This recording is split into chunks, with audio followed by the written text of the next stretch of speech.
हमारे खुदावन यीशु की अंजील मुकद्दस लूका के मुताबिक उसका 10वां बाब पहली 12 आयत। उन दिनों में खुदावन ने 72 और मुकर्रर किए और उन्हें दो दो करके हर शहर और हर गांव को अपने आगे भेजा जहां वो खुद जाने को था।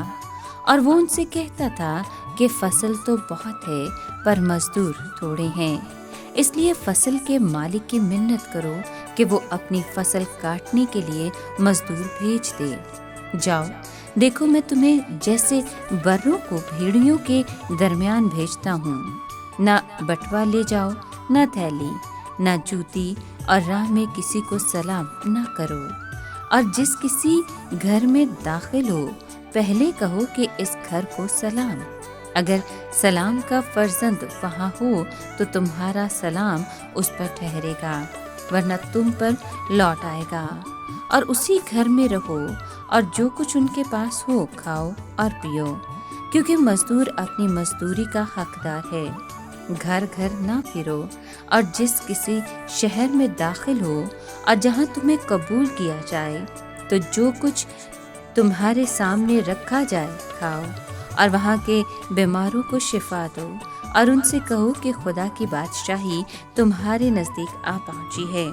लेकिन जिस किसी शहर में तुम दाखिल हो जहाँ तुम्हें कबूल ना किया जाए, वहाँ के चौकों पर जाकर कहो कि हम इस गर्द को भी जो तुम्हारे शहर से हमारे पाँव पर पड़ी है तुम पर झाड़ देते हैं।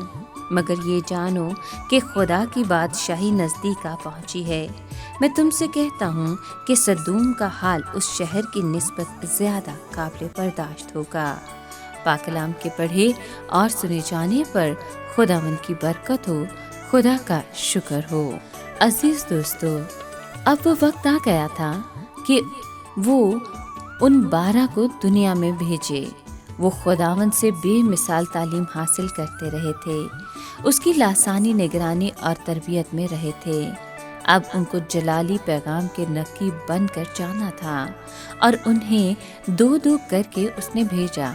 इस तरह 2 गिरोहों के मुंह से मुनादी की तस्दीक हो जाएगी। मजीद ये कि इकट्ठे सफ़र करने में एक दूसरे की मदद और तक़वियत होगी और दो दो की उन मकामात पर मौजूद की मददगार साबित होगी जहाँ कलीसियाओं की अखलाकी हालत कमज़ोर हो।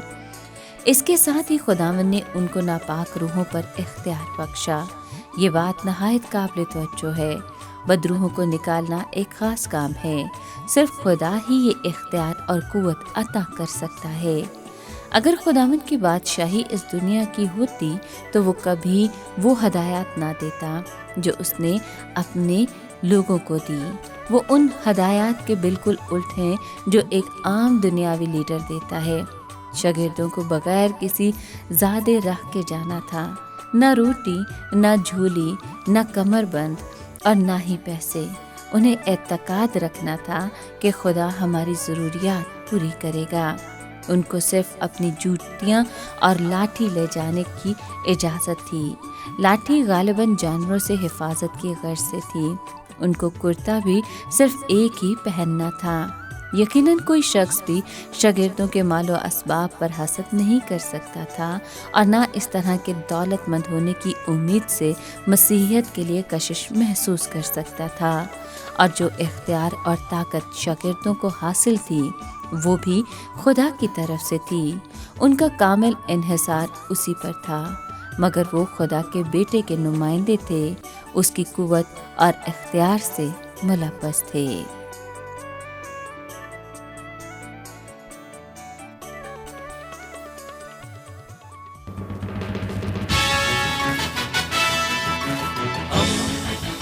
दोस्ती का पैगंबर, रेडियो वेरितास एशिया।